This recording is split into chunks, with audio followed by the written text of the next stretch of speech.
Hello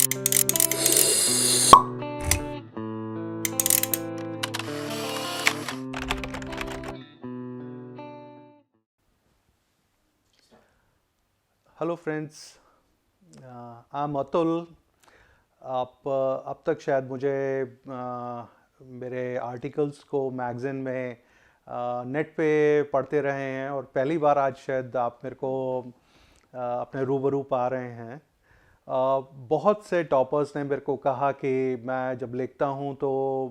उस चीज़ के अगर वीडियो सामने हो तो मज़ा आ जाए। एंड मेरी कोशिश है, एक प्रयास कर रहा हूँ जिस चीज़ के लिए बातचीत का क्रम शुरू हो, और इस चीज़ को मैं निरंतर जारी रखूँगा और आपको एक के बाद एक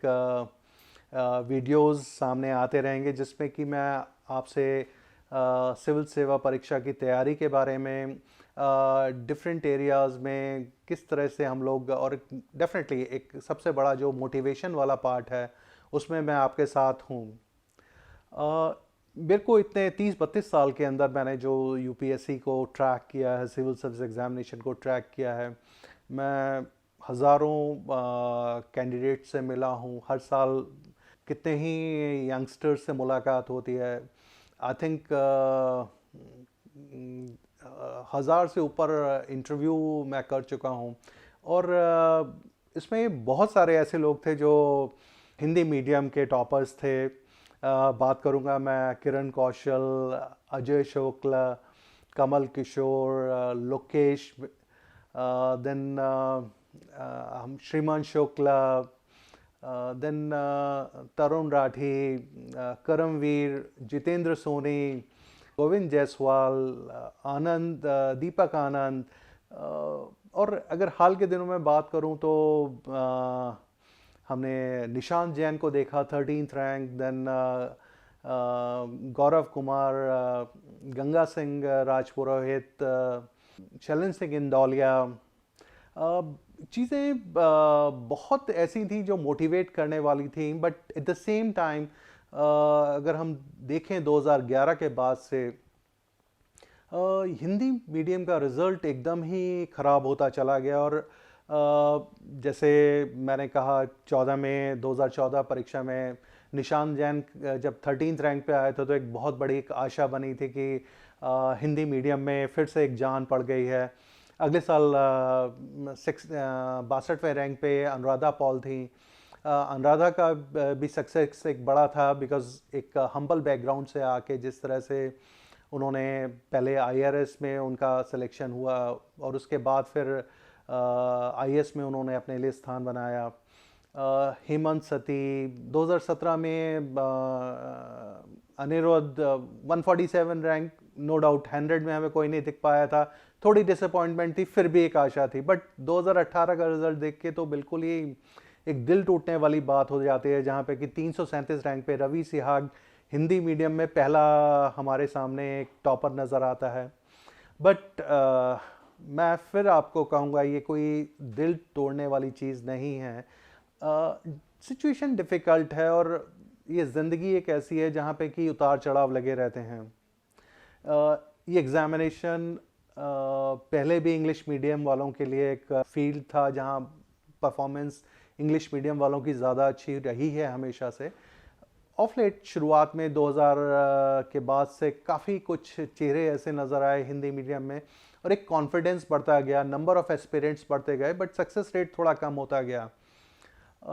अगर आप देखें, मेरे को याद पड़ता है मैं 2010 में मिथिलेश मिश्र का अगर जिक्र करूं, उन्होंने इस चीज़ के लिए बहुत एक आगाह किया था कि जिस तरह से यूपीएससी की सोच है, उस बदलती हुई सोच को हमें समझना है, उसके अकॉर्डिंग हमें तैयारी करनी है। और अगर हम उस चीज़ को ध्यान में रखें, वो एक अकेले नहीं थे, वो नाम एक याद आ गया मेरे को, बिकॉज मिथिलेश की सक्सेस एक ऐसी सक्सेस है जिसको कि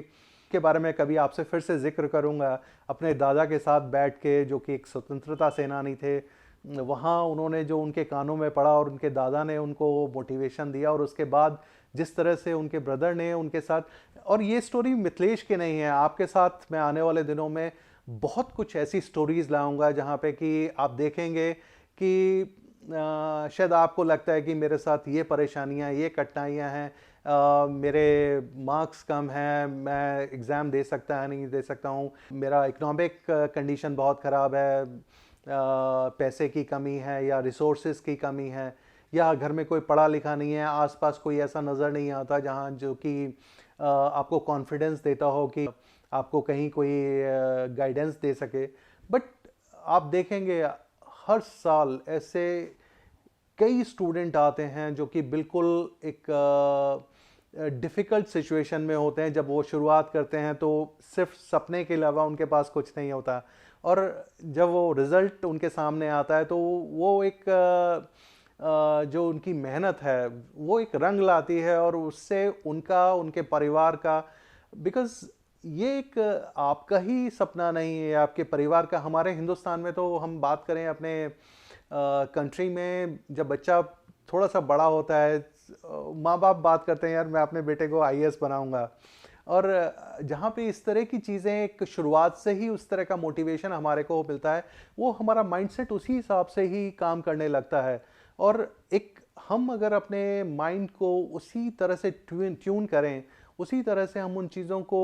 अपने अंदर, उन चीज़ों को इनकलकेट करें, अंदर ढाल लें हम उनको अपने अंदर, तो ये जो हमारे एक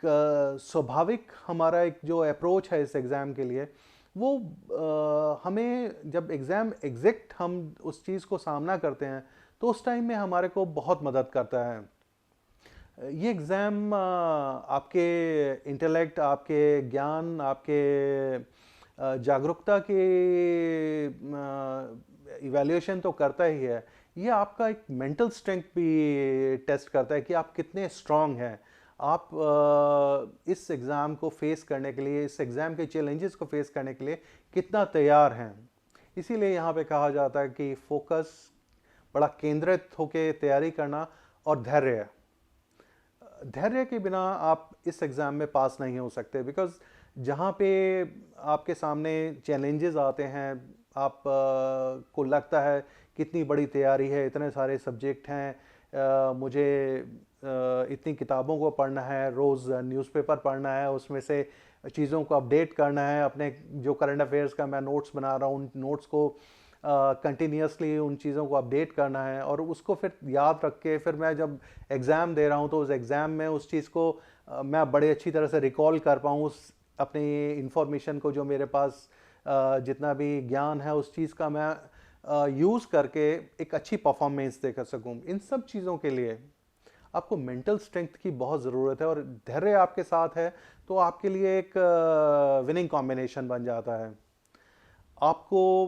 फिर से मैं एक बार कहना चाहूँगा कि इस एग्ज़ाम में सफलता मुश्किल नहीं है।